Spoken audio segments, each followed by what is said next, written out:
Teman, Kak Alsyad lagi manggil siapa sih? Bikin penasaran aja deh. Mana nih yang namanya Lisa? Teman-teman pada penasaran nih sama penampakan kamu. Nah, itu dia Lisa. Akhirnya dia keluar juga dari rumahnya nih. Sekarang rasa penasaran teman-teman sudah hilang kan? Yap, ternyata Lisa itu adalah nama dari rakunnya milik Kak Alsyad. Emang agak lain ya. Kalau mancing ikan harus pakai umpan. Nah, buat manggil Lisa juga harus pakai umpan nih, yaitu buah-buahan. Maklum, rakun kan termasuk hewan pemakan segala. Jadi kalau dikasih buah, dia nggak akan nolak tuh. Ayo Lisa, kita makan dulu. Lihat teman, keduanya terlihat sangat akrab ya. Keren deh.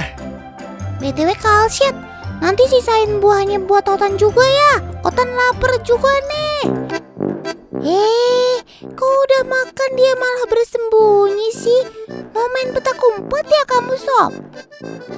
Ketika di alam, bersembunyi termasuk perilaku alaminya teman. Bulu-bulu gelapnya jadi andalan mereka untuk menyamar di tempat gelap. Dan ini mereka lakukan bukan semata-mata untuk ngumpet, tapi untuk menghindar dari pemangsa. Oh iya, karena rakun itu adalah hewan omnivora, coba kita kasih dua pilihan antara buah dan ayam ya. Kira-kira dia akan jatuh hati sama yang mana nih?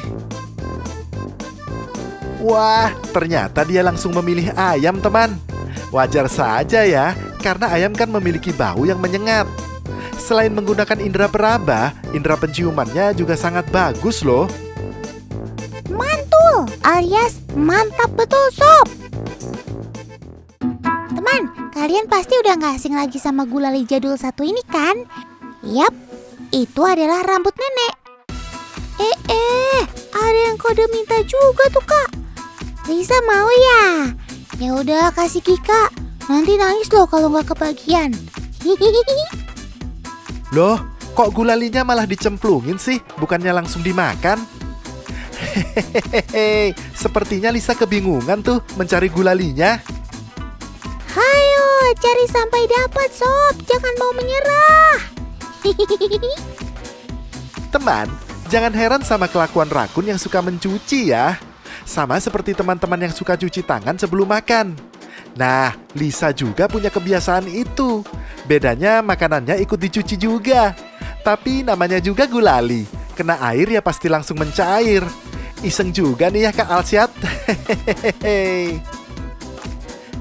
Tapi nggak semua makanan selalu mereka cuci ya teman. Karena faktanya rakun itu hanya mencuci makanan yang baru pertama dia pegang. Semua itu karena rakun sudah hafal dan peka dengan tekstur makanannya. Jadi kalau makanan yang sudah sering dia makan, ya nggak perlu dicuci lagi. Sebenarnya ritual rakun membasahi tangannya sebelum memegang sesuatu itu ada tujuan teman. Ketika tangannya basah, maka kemampuan syaraf dalam menangkap rangsangan akan meningkat. Jadi, tekstur makanan yang baru pertama kali dia pegang akan masuk ke dalam ingatannya. Indera peraba rakun lebih peka dibanding indera lainnya teman. Selain untuk berjalan, kaki depannya juga berfungsi sebagai tangan. Salah satu buktinya adalah toples yang berisi makanan favoritnya teman. Dengan kemampuannya, ia bisa dengan mudah membukanya. Itu karena sobat Otan ini juga memiliki kecerdasan untuk memecahkan sebuah masalah. Jadi kalau cuma buka toples aja, ini bukanlah hal yang sulit bagi mereka. Yeay! Selamat Sob! Wah, kalau ada perlombaan buka toples, kamu ikut jadi pesertanya ya Sob. Jamin juara 1 deh. Gak cuma berfungsi untuk memecahkan sesuatu saja. Keahlian tangan rakun ini juga terbukti saat mereka mencari makan di air teman. Hanya dengan merabanya saja, ia bisa menemukan makanan yang ada di dalamnya. Ayo Sob, kalau di tempat ini kira-kira kamu bisa menemukan lokasi makanan kamu nggak? Wah, bukan sulap, bukan sihir. Lagi-lagi dia langsung meraba dan cepat mendapatkan makanannya.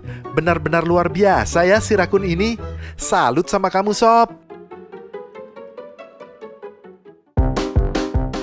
Teman, selain rakun ada juga nih sobat Otan yang terlihat serupa tapi tak sama. Ya, kita sambut sobat yang hobinya berdiri terus, yaitu meerkat. Mereka ini adalah mamalia yang berkerabat dengan musang dan luwak, teman. Jangan terheran-heran melihat mereka berdiri terus begini ya. Mereka bukan lagi dihukum guru kok. Satu hal yang perlu dicontoh dari meerkat, teman. Mereka ini kekeluargaannya sangat hangat. Bisa dibilang solid gitu deh. Saat ada anggota lain yang mencari makan, pasti ada juga anggota yang bertugas untuk menjaga dan mengawasi sekitar. Nih buktinya, mereka langsung memantau sekitar untuk memastikan semuanya aman terkendali. Mereka akan berdiri tegak, bahkan naik ke bebatuan supaya mendapatkan penglihatan yang lebih luas. Waduh, kamu udah kayak CCTV aja, tapi nggak 24 jam kan? Ketika ada bahaya, meerkat penjaga akan berdecit sebagai tanda alarm. Jadi, keluarga lain yang sedang mencari makan atau di luar bisa langsung kabur dan cari tempat yang aman. Ya begitulah sistem penjagaan dari keluarga meerkat. Keren ya? Oh iya, di alam, mereka bisa berburu apa saja yang mereka temui, teman. Maklum saja, meerkat kan termasuk juga hewan omnivora alias pemakan segala.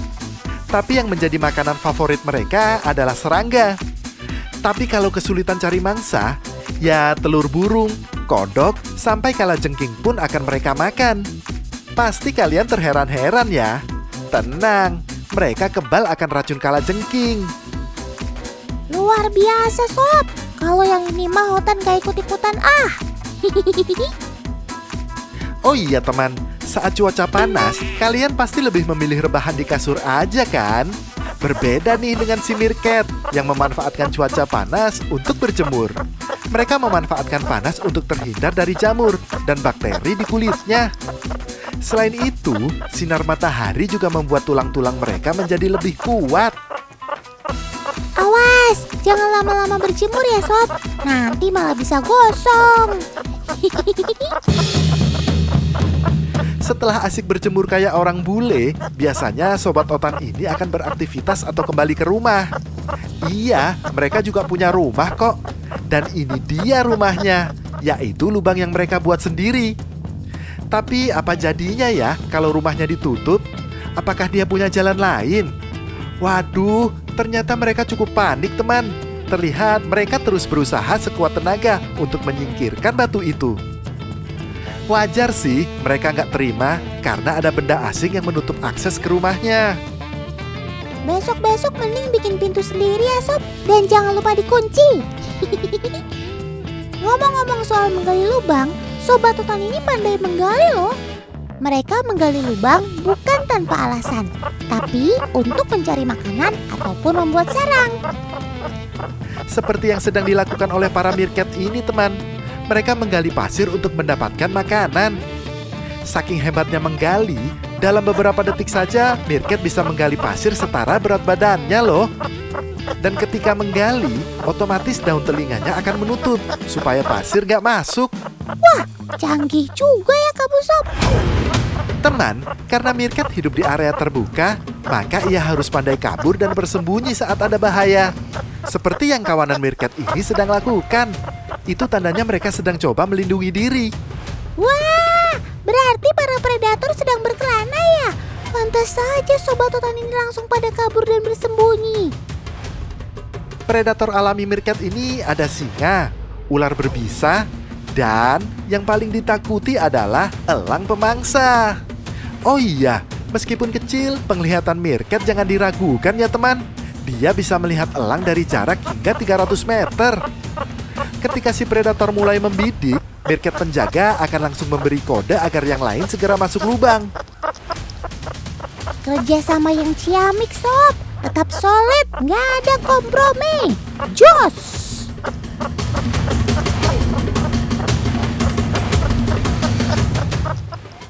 Begitu ada rintangan atau celah di hadapannya, dengan tatapan tajam, dia bisa melewati celah dengan tepat. Wush! Ternyata betul, dia mengincar tupai ini teman.